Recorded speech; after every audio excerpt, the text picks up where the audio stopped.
বলতে চাই, এই যে 31 দফা আমরা দিয়েছি, বিএনপির ভারপ্রাপ্ত চেয়ারম্যান আজকে এই 5ই আগস্টের পরে অনেকেই সংস্কারের কথা বলছেন, কিন্তু বিএনপি কিন্তু এই সংস্কারের কথা অনেক আগেই বলেছেন। বিএনপির ভারপ্রাপ্ত চেয়ারম্যান যখন আন্দোলনে ছিলেন, আমরা এই গত 16 বছর আন্দোলন সংগ্রাম করেছি। আন্দোলন চলাকালীন অবস্থায় বিএনপির ভারপ্রাপ্ত চেয়ারম্যান অনুধাবন করতে পেরেছেন দেশে একটি সংস্কার দরকার, রাষ্ট্রের সংস্কার দরকার। সেই জন্যই 13 জুলাই 2023 আমাদের বিএনপির ভারপ্রাপ্ত চেয়ারম্যান জনাব তারেক রহমান রাষ্ট্র মেরামতের 31 দফা দিয়েছেন। সেই 31 দফা নাই, এর পূর্বেও দেশনেত্রী বেগম খালেদা জিয়ার নেতৃত্বে 27 দফা দেওয়া হয়েছিল।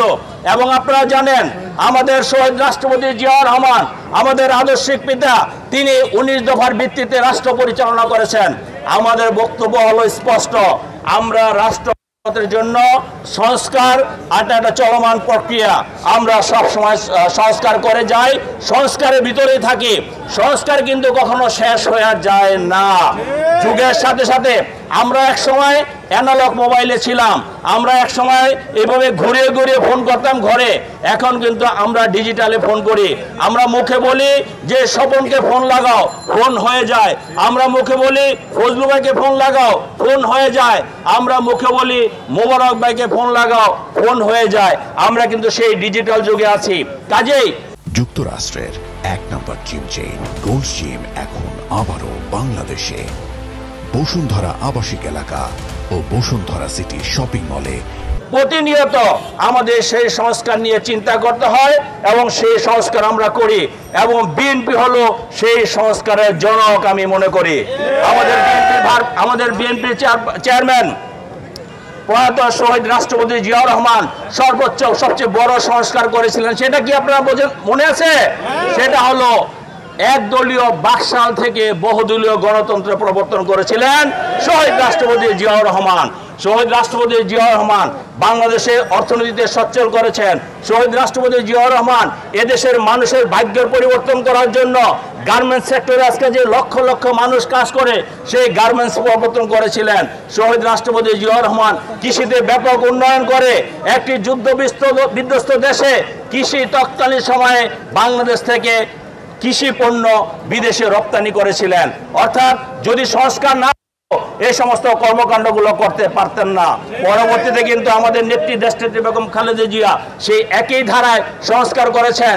যখন স্বৈরাচার বিরোধী আন্দোলন করে দেশনেত্রী বেগম খালেদা জিয়া আবার ক্ষমতায় আসলেন 91 সনে, তখন কিন্তু প্রথম সংস্কার করেছেন রাষ্ট্রপতি শাসিত সরকার থেকে মন্ত্রিপরিষদ শাসিত সরকার করেছেন কে? দেশনেত্রী বেগম খালেদা জিয়া। কাজে বিএনপি সবসময় সংস্কার নিয়ে কাজ করে, এবং আপনারা দেখেছেন আমরা আন্দোলনে আছি।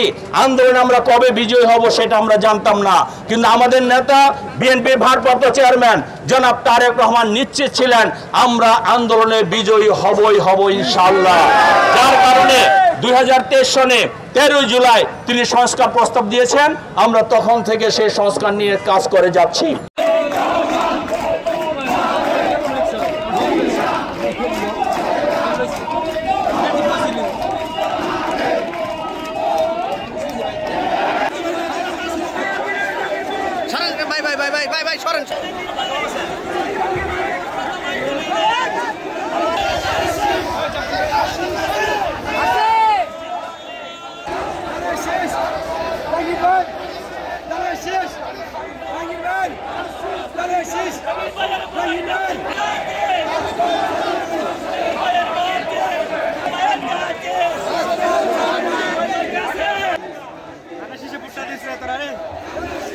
Vai,